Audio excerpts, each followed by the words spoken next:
Welcome back student. जैसा कि कल हमने फंडामेंटल थ्योरम ऑफ अर्थमेटिक पढ़ाया था, आज उसके एप्लीकेशन बेस्ड सम्स कराएंगे। जिन बच्चों ने ये टॉपिक नहीं पढ़ा है वीडियो के थ्रू, वो बच्चे पिछली वीडियो को देखकर वहां से फंडामेंटल थ्योरम ऑफ अर्थमेटिक सीख सकते हैं। उसके एक एल्गोरिथम सिखाई थी जो HCF LCM बेस्ड थी, वो भी कर सकते हैं। आज हम इसके बेस पे एनसीईआरटी में पूछे जाने वाले क्वेश्चंस और जो बोर्ड एग्जाम में एनसीईआरटी रिलेटेड क्वेश्चन आएंगे वो दोनों ही कराएंगे। चलिए तो पहला टाइप क्वेश्चन कराते हैं। पहला टाइप क्वेश्चन, इसमें आपको कंपोजिट नंबर प्रूव करने के लिए कहा जाता है। सबसे पहले हम कंपोजिट नंबर का एक सम लेते हैं।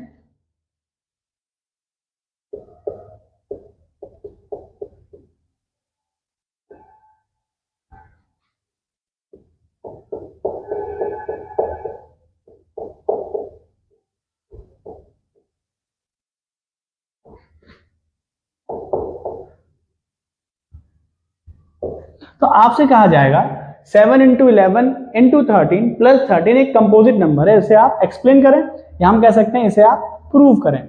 बहुत सिंपल है। सबसे पहले आप ये बताइए इसमें टर्म कितने हैं। तो पहले मैं बता देता हूं, जैसे ये सवाल है इसमें मल्टीप्लाई जो है ना वो कोई टर्म डिफाइन नहीं करता, तो ये पूरा टर्म एक कहलाएगा, ये टर्म दूसरा कहलाएगा। टर्म हमेशा ऐड और सब्ट्रैक्ट के साइन या प्लस या माइनस के साइन ही डिटरमाइन करते हैं। मल्टीप्लाई और डिवाइड टर्म डिटरमाइन नहीं करते, वो एक ही टर्म में माने जाते हैं। तो यहां पर 7 × 11 × 13 प्लस 13 लिख लेंगे। इन दोनों टर्म में हमें कुछ कॉमन दिख रहा है, वो है 13, तो 13 कॉमन ले लिया।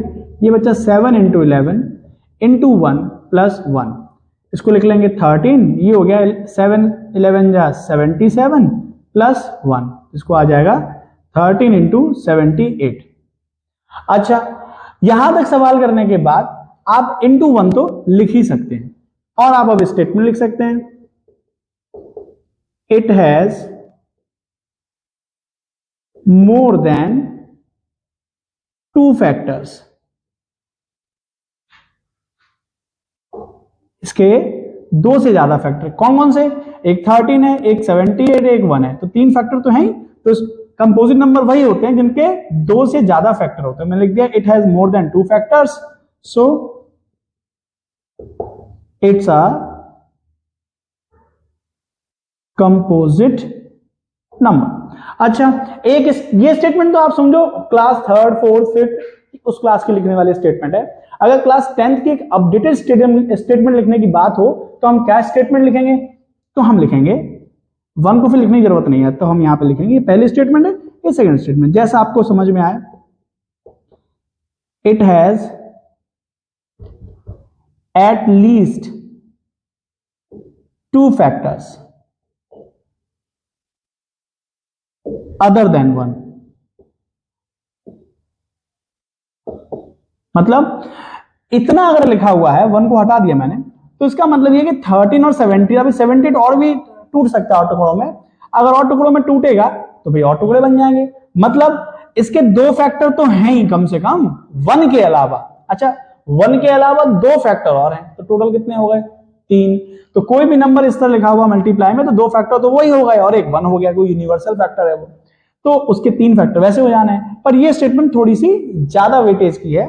It has at least 2 factors other than 1, so it's composite number.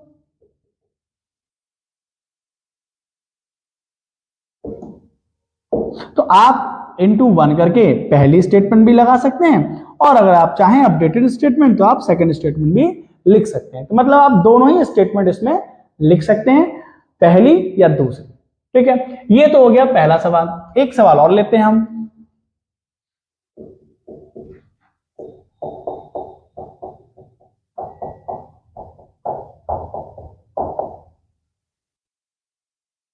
अब इसमें भी 2 टर्म बताइए कौन कौन से हैं। तो पहला टर्म तो ये है पूरा और दूसरा टर्म ये है। क्या कॉमन आ रहा है इसमें से? 7 कॉमन आ रहा है। क्या बचा? 6 × 5 × 4 × 3 × 2 प्लस 1।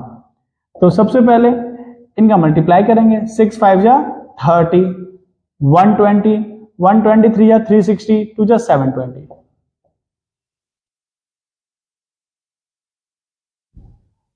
720 प्लस 1। एक बार फिर से करके देख लीजिए, 6 5 जा 30, 34 जा 120, 123 जा 360, 360 720 और 720 प्लस 1, तो 7 इंटू 721। ठीक, तो या तो इंटू 1 लिख के आप पहली स्टेटमेंट लिख दीजिए यहां से, या फिर 1 हटा के आप दूसरी स्टेटमेंट लिख दीजिए। तो मेरे ख्याल से किसी भी दिए हुए मल्टीप्लाई में दो टर्म दिए हों, अगर एक मल्टीप्लाई फॉर्म में दिया हो, एक ऐड की फॉर्म में दिया हो, तो उनको आप सॉर्ट करके बता सकते हैं कि किस तरह से उसे कंपोजिट नंबर कहा जाएगा। कंपोजिट नंबर आपको समझना है तो मैंने कल समझा दिया है कि कंपोजिट नंबर क्या होते हैं, प्राइम नंबर क्या होते हैं, उसे एक बार देख सकते हैं। जिन बच्चों को कंपोजिट नंबर की डेफिनेशन पहले से आती है वो सीधे ये दो सम देख सकते हैं और टाइप 1 का सवाल उनका यहां से कंप्लीट हो जाएगा। अब हम टाइप सेकंड का सम लेंगे। क्या सम है? क्वेश्चन है शो दैट क्यों, चेक आएगा, check 6 to the power n and with 0 where n is any positive integer। सबसे पहले अब जो हमने पहले पढ़ा है क्लास 7th या 8th तक, उन डेफिनेशन में 3 डेफिनेशन आती है। एक तो आती है इंटीजर्स की, एक आती है होल नंबर्स की, एक आती है नेचुरल नंबर्स की। पर क्लास 10th में इन तीनों को ही इंटीजर के फॉर्म में बोला जाता है। अच्छा, इंटीजर को तो आप इंटीजर बोलेंगे ही, होल नंबर को क्या बोलेंगे? होल नंबर को आप बोलेंगे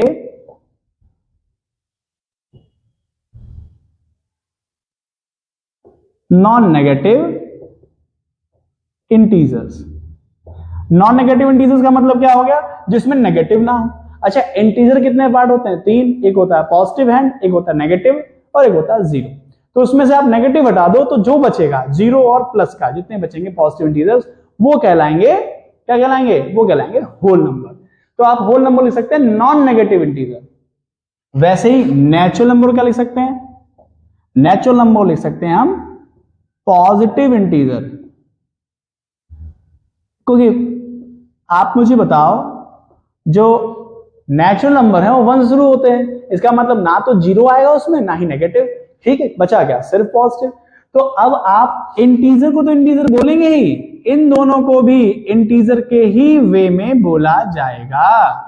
ठीक है, तो इस तरह से आप लैंग्वेज को समझना सीख जाएंगे। तो यहां पे कहने का मतलब क्या है कि 6 की पावर जो n है, क्या वो 0 से एंड होगी? जिसमें जो पावर है n वो एक पॉजिटिव इंटीजर है, मतलब नेचुरल नंबर है। अच्छा, इसमें फंडामेंटल थ्योरम ऑफ अरिथमेटिक का क्या रूल है भाई? उसमें तो मल्टीप्लाई दिख रहा था, तो वैसे ही बताया गया था कि every composite number can be expressed in the form of prime. तो वहां तो प्राइम नंबर की भंडारा जैसा था, कंपोजिट नंबर भी थे प्रोडक्ट में, पर यहां तो देखो सिर्फ एक ही नंबर है। तो इसका क्या रूल है? तो पहले मैं आपको इससे पहले एक कॉन्सेप्ट समझाता हूं जिससे कि आपका व्यू थोड़ा क्लियर हो जाए पॉजिटिव इंटीजर या जो भी तरह से फंडामेंटल थ्योरम कैसे लग रही है इसको लेके। देखिए, हम कुछ नंबर लेते हैं जैसे 10, जैसे 210, जैसे 330। इसको तो 10 इंटू 1 लिखेंगे, इसको क्या लिखेंगे? 21 इंटू 10 लिखेंगे, इसको 33 इंटू 10 लिखेंगे। मतलब जो नंबर 10 से एंड हो, 0 से एंड होता है, उसमें 10 होना बहुत जरूरी है। पहली बात समझ लीजिए, जो नंबर 0 से एंड हुआ है आज तक, उसमें 10 तो होगा ही मल्टीप्लाई में।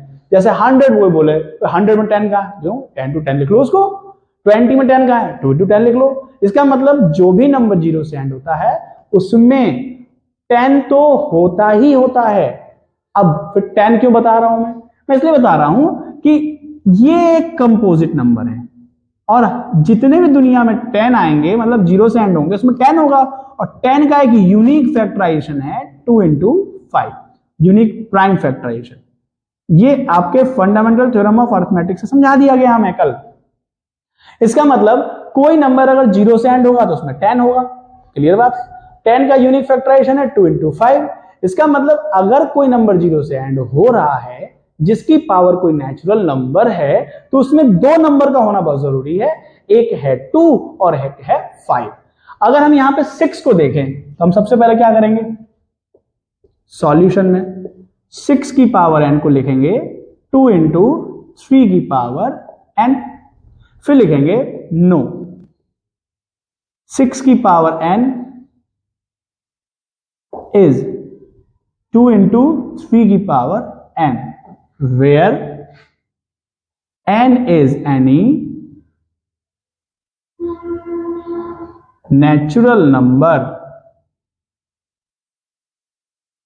never end with 0,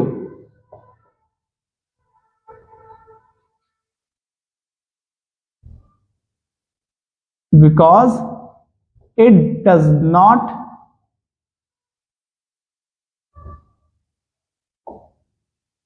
contain 5 as prime factor। मतलब no 6 or n where n is any natural number never end with 0 because it does not contain 5 as prime factor। ठीक, इसलिए ये कभी भी 0 से एंड नहीं होगा। ठीक है, तो इसकी एक और स्टेटमेंट लिख सकते हैं, bye fundamental theorem of arithmetic 6 for having and with 0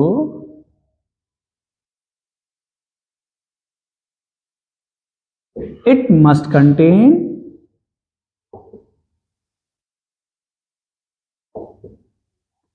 2 and 5 as prime factor,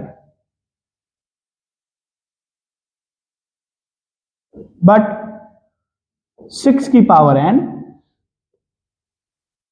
where n is any natural number does not contain 5 as factor, so it never end with 0। मतलब आपको ना सिंपल लैंग्वेज ही लिखनी है। आप चाहिए तो NCERT की language भी लिख सकते हैं और आपके पास कोई साइड बुक हो उसकी लैंग्वेज लिख सकते हैं, या फिर अपनी लैंग्वेज ही बना के लिख सकते हैं। मोटा मोटी आपको 2-3 बातों का ध्यान रखना है। सबसे पहले कि जो दिया हुआ नंबर है इसकी पावर n है, उसका प्राइम फैक्टर करना है। प्राइम फैक्टर करने के बाद आपको ये दिखाना है कि इसमें 2 और 5 दोनों कंटेन, मतलब कोई तो एक एब्सेंस होगा, या तो 5 एब्सेंस होगा या 2 एब्सेंस होगा। अगर उनमें से कोई एक भी एब्सेंस है तो आपको बताना पड़ेगा कि फंडामेंटल थ्योरम ऑफ अर्थमेटिक के हिसाब से 2 और 5 दोनों का होना बहुत जरूरी है, क्योंकि इसमें 5 नहीं है एज ए प्राइम फैक्टर, इसलिए यह 0 से एंड नहीं होगा। अब कुछ ऐसे नंबर भी हैं, जैसे एक क्वेश्चन तो ये हो गया, हम यहां पे एक क्वेश्चन और बना सकते हैं 15 की पावर n, बाकी क्वेश्चन ऐसा ही रहेगा सेम। तो यहां पर प्राइम फैक्टर आ जाएगा 3 इंटू 5 की पावर n। तो यहां पे क्या लिखेंगे, वही लिखेंगे for having and with 0 it must contain 2 and 5 as prime factor but it does not contain 2 so it never end with 0 by fundamental theorem of arithmetic। अगर आप इसका ओपनिंग कर देते हैं अपने स्टेटमेंट में तो आपके स्टेटमेंट में और थोड़ा सा हैवीनेस आ जाएगी, जिससे कि जो भी आपके करेक्टर हैं बोर्ड के वो उन पे भी इंप्रेशन पड़ेगा कि नहीं इसको फंडामेंटल थ्योरम ऑफ अर्थमेटिक का यूज करना आता है।